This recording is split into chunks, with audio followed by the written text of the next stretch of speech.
आज market outlook हमारी इस खास सीरीज में हमारे साथ कार्यक्रम में शामिल हो रहे हैं केडियानोमिक्स के फाउंडर और सीईओ सुशील केडिया साहब। केडिया साहब, बहुत बहुत स्वागत है, धन्यवाद हमें समय देने के लिए। सबसे पहले गुड मॉर्निंग। अच्छी रिकवरी दिखी है बाजार में, निचले स्तरों से 1000 पॉइंट करीबन निफ्टी आपका ऊपर आ चुका है। आपका व्यू पहले से भी 23,000 22,000 के आसपास से लगभग आपके 30,000 तक के बड़े लेवल्स आपके थे। बताएं सर, क्या वो भरोसा थोड़ा और मजबूत होता दिख रहा है? अब इस वक्त क्या है आपकी स्ट्रेटजी बाजार पर? अनिल जी, धन्यवाद मुझे आपके साथ सवेरे की इस वार्ता में शामिल करने के लिए। Thank you sir. देखिए, टीसीआर से अनुरोध है, चार्ट निकालें। हाथ कंगन को आरसी क्या, पढ़े लिखे को फारसी क्या, एनालिस्ट को अपनी एनालिसिस दिखानी चाहिए। टिप्पणी करने का हम संपादक है।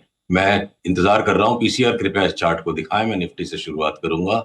हाँ, देखिए, ये निफ्टी के आप सारे ट्रेडिंग टॉप्स को जब कनेक्ट कर दो, निफ्टी फ्यूचर्स की चार्ट है, तो हम इस रेजिस्टेंस लाइन के करीब आ गए। एक असमंजस बनेगा, क्या ब्रेकआउट हो गया है? इस लाइन को थोड़ा फाइन फाइन प्रिंट आपको फाइन प्लॉट करोगे तो लगता है ब्रेकआउट भी हो गया। तो ब्रेकआउट हुआ कि नहीं हुआ? हुआ तो क्या स्टॉक्स लें? और अगर ये ब्रेकआउट नहीं हुआ है, 30,000 अपनी जगह पे है, वो युद्ध का फाइनल परिणाम है। हम वहां पहुंचेंगे मार्च अप्रैल 2026 में। पर उसके पहले अगर ये आप देखो, इस एनालिसिस को गौर से देखिएगा। अगर ये एक्शन का लेग ए बना, बी बना, सी बना, यहां से अगर ये इसमें स्ट्रक्चर न निकला, ये एकदम से भाग जाने वाले पांव है, एक फॉल फाइनल अगर आ गया 21,800 तक, तो अनिल जी, आपको मेरे को तो ट्विटर पे लोग दीवार के अंदर चुनवा देंगे अगर हमने यहां पे सावधानी नहीं बरती। तो इसलिए सावधानी का कॉल एक ये ऐसा है, इस पे भी स्पष्ट बात करेंगे। नीचे से जो पैटर्न अब आया है यहां तक, इसके अंदर वो मुझे डीएनए स्ट्रक्चर नहीं दिख रहा। मुझे इस चार्ट की एमआरआई स्कैन में वो वेव पैटर्न्स अभी भी नहीं दिख रहे हैं जिनसे मैं बोलूं कि 30,000 सीधे लाइन में आ जाएगा। तो मैं फिर इसको चेक करने गया कि इसके पीछे क्या राज हो सकता है। एक बार के लिए हमने अगर कल परसों में भी ये व्यू ले लिया था कि 22,300 तक जाएंगे और उसके बाद कोई बड़ी तेजी हो, और आज एकदम से ऐसे लाव मची हुई है, तो एक बार ग्लोबल मार्केट्स की चार्ट को मैं बहुत क्विकली आपको दिखाऊंगा without much detailed analysis. CBOE volatility index के अंदर खतरा बन गया है कि जो भी रैली वॉल स्ट्रीट पे आई है, हो सकता है एक छदमी रैली बन के सिर्फ रह जाए। अगर आप देखोगे कि वॉलेटिलिटी इंडेक्स 19.8 के ऊपर अगर चला गया, तो ये जो 19.8 के ऊपर चला, ये चार्ट लोड नहीं हो रहा है क्योंकि अभी ट्रेडिंग व्यू में दिक्कत होती है। 19.8 के ऊपर चला गया तो 24,000 की नैस्डैक और 7,000 की एसएनपी के कॉल को भी हम सस्पेंड कर देंगे और एक और नए लो को खेलेंगे वहां पे।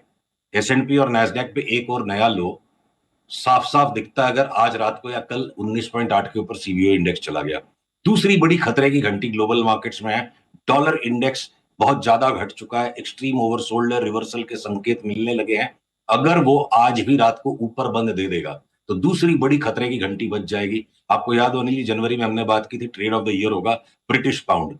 10% ऑलरेडी ब्रिटिश पाउंड डॉलर के सामने बढ़ चुका है। अब उसमें एक पुशबैक आए, यूरो में 4-5% का पुशबैक आए, डॉलर इंडेक्स चोर से भाग जाए 107 तक, तो सीबीओई वॉलेटिलिटी इंडेक्स और डॉलर इंडेक्स, इन दोनों के बढ़ने के खतरे पे अगर वॉल स्ट्रीट और डैक्स ऑलरेडी बहुत भयंकर टॉप बना रहा है, तो एक बार ग्लोबल मार्केट्स की तरफ से पुश आ जाए और निफ्टी की चार्ट पूरी तरह से अगर परिपक्व नहीं है, तो 30,000 के गाने को याद रख के, मतलब ये तो बात हुई नहीं थी कि 30,000 सीधी लकीर में आएगा। हजार हजार पॉइंट के झटके आ सकते हैं और क्या पता एक और नया लो बन जाएगा। मैं उसकी फोरकास्ट अभी नहीं दे सकता। तो फॉर द टाइम बिंग, परहेज और खतरे के प्रति सजगता और सावधानी से एक एक कदम फूंक के रखना है। अगर 2 दिन बाद भी हमने विवश होकर दोबारा से माल ले लिया ओवरबॉट निफ्टी की चार्ट पे भी, तो 2% ऊपर लेना प्रेफर करेंगे। आज के आज नहीं लेंगे, 1-2 दिन हम वेट करेंगे ग्लोबल मार्केट का रिवर्सल वर्कआउट होता है या फेल होता है। परफेक्ट। तो सुशील जी, आप ये कह रहे हैं कि एक रिस्क, एक खतरा बन सकता है कि हम पुराने लेवल वापस 22,000 के आसपास के टेस्ट करें तो कर ले, ठीक है। अब समझो किसी ने आपकी राय पे खरीदा है पिछले 2-3 हफ्तों में, जब भी एक अच्छा मौका मिला है, वो क्या स्टॉप लॉस रखें? नंबर 1। कुछ लोग भरोसा नहीं भी करते हैं, यार ये बोला है 30,000, पता नहीं होगा नहीं होगा, कब होगा भगवान जाने, लेकिन अब थोड़ा भरोसा आ रहा है। तो अब या तो क्या लेवल पार कर दे ऊपर, फिर पूरे कॉन्फिडेंट हो जाएं कि भाई अब वापस नया 22,000 का लो फिर से नहीं आएगा। तो मुझे वो दोनों लेवल चाहिए, ऊपर की तरफ का भी जिसके ऊपर कॉन्फिडेंस आ जाए कि बॉटम 22,000 का बन गया, और नीचे अगर खरीदा हुआ है तो कहाँ अपने प्रोटेक्ट करना है, कहाँ रिस्क जो है वो बताएं जरा। बहुत बढ़िया सवाल है अनिल जी।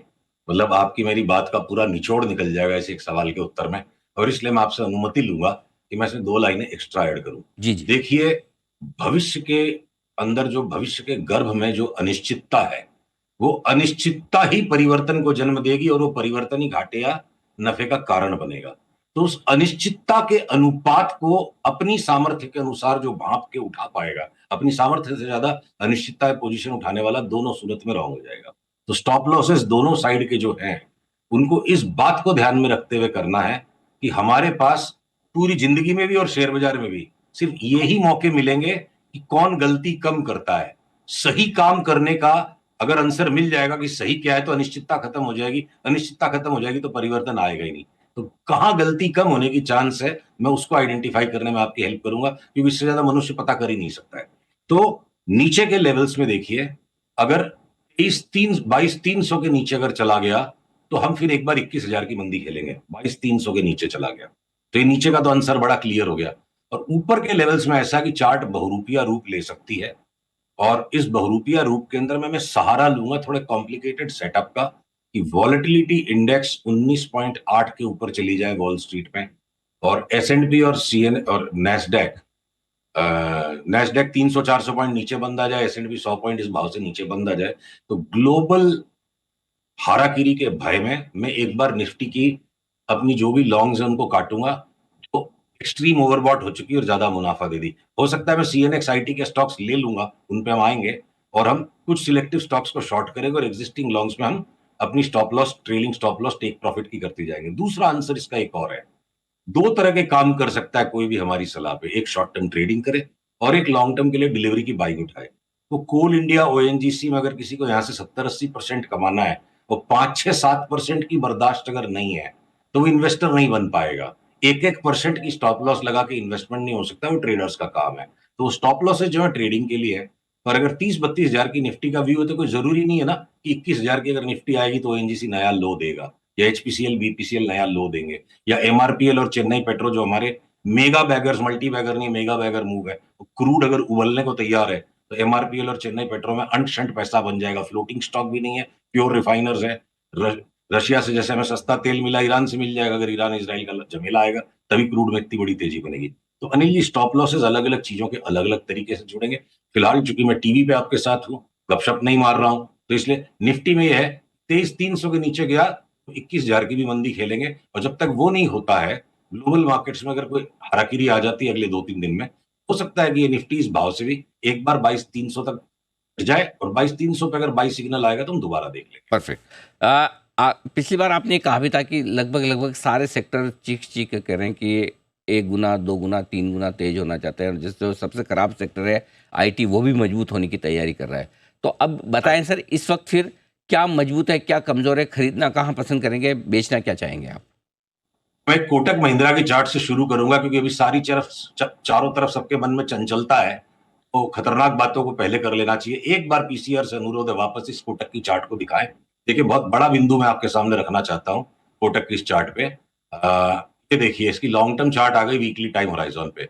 2021 के बाद से इस स्टॉक के निवेशकों को सिर्फ निराशा मिली है। ये घट गया, एक निराशा आई, तो उसके बाद हतोत्साहित स्टॉक सिर्फ साइडवेज बैंड में चल रहा है। निराशा के बाद निरुत्साहित मूवमेंट है। इसको अभी दुखी होना बाकी है, इसको जलील होना बाकी है। मैं ये नहीं कह सकता this will be the next accident and next IndusInd bank, पर ये बड़ा डिसअपॉइंटमेंट एक कोटक के अंदर में बनेगा। निराश और हतोत्साहित, उसके बाद दुर्गति हुए बिना कोई अचानक से स्टॉक सुधर जाएगा, इंसान सुधर जाएगा, होता नहीं है। तो हम 1500 की फोरकास्ट कर रहे हैं ट्विटर पे ट्रोलर्स से बचने के लिए। किसको पता 1500 पे भी नहीं रुके और 1200 तक चला जाए। तो फिलहाल के लिए कोटक, अगर अगला करेक्शन निफ्टी का सेट इन हो जाता है, और कोटक 1-2 दिन और देख लीजिए नरमी का रुख पकड़ता है, तो कोटक को हाईएस्ट प्राइस जो भी दिखता है उसके पहले लास्ट 2-3 दिन का उसको रख के स्टॉप लॉस इसको शॉर्ट कर सकते हैं। Bajaj finance, Bajaj Finserv, UPL, ये 4 स्टॉक अभी हमने निफ्टी पे निकाले, जिनको शॉर्ट करने में हमें कोई भय नहीं लग रहा है,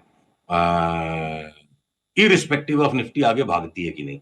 अब आ जाते हैं हम आपके सीएनएक्स आईटी स्टॉक्स पे। तो सीएनएक्स आईटी की इंडेक्स देखिए घटती गई, निफ्टी बढ़ता गया, और सीएनएक्स आईटी ने कल अपना फाइनल लो बनाया, आज मजबूत रिवर्सल दिया है। सीएनएक्स, अगर कोई कारण से हमें स्टॉप लॉस लेना भी पड़ा कुछ स्टॉक्स को या खरीद के, तो सीएनएक्स आईटी के अंदर जो 4 स्टॉक्स साफ सुथरा पैटर्न दे रहे हैं, HCL take, TCS, take Mahindra और विप्रो, बाकी भी रिबाउंड मोड में लग रहे हैं, पर इन चारों में साफ साफ लग रहा है क्योंकि ट्रेड में कोई लॉन्ग ट्रेड यहां से भी करके इस भाव पे 23,000 की निफ्टी पे अगर फेलियर कोई आया इन चारों स्टॉक्स में तो चोट बहुत कम लगेगी। कल के लोगों को स्टॉप लॉस बना लीजिए, well defined reasonable amount of stop loss, तो ट्रेड वर्कआउट हो गया तो 12-15% ये सारे स्टॉक्स भाग सकते हैं। तो आईटी एक लैगार्ड है और 23,000 के लेवल पे जो निफ्टी और ग्लोबल मार्केट्स के असमंजस के बीच ये 4 सौदे लेने के, 4 सौदे बेचने के, और माइंड को खुला रखिए। 30,000 भी आएगा और न किसी शास्त्र में लिखा और न मैंने किसी शास्त्र से पढ़ के बताया है कि 30,000 आने के पहले 21 नहीं आ सकता है। खतरा है और खतरे के बीच से ओपन माइंडेड और नरम मिजाज से हमें चलना पड़ेगा। ओके, तो ये है आपके लिए राय आईटी शेयरों पर खरीदारी करने के लिए आज से, और बिकवाली करने की राय ओ Kotak, UPL, Bajaj finance, Finserv जैसे शेयरों में वहाँ पर बड़ी गिरावट का डर आगे बनता हुआ दिख रहा है। धन्यवाद सर समय देने के लिए और विस्तार से बातचीत करने के लिए। जल्द आपसे फिर होगी मुलाकात। आज के लिए बहुत बहुत शुक्रिया।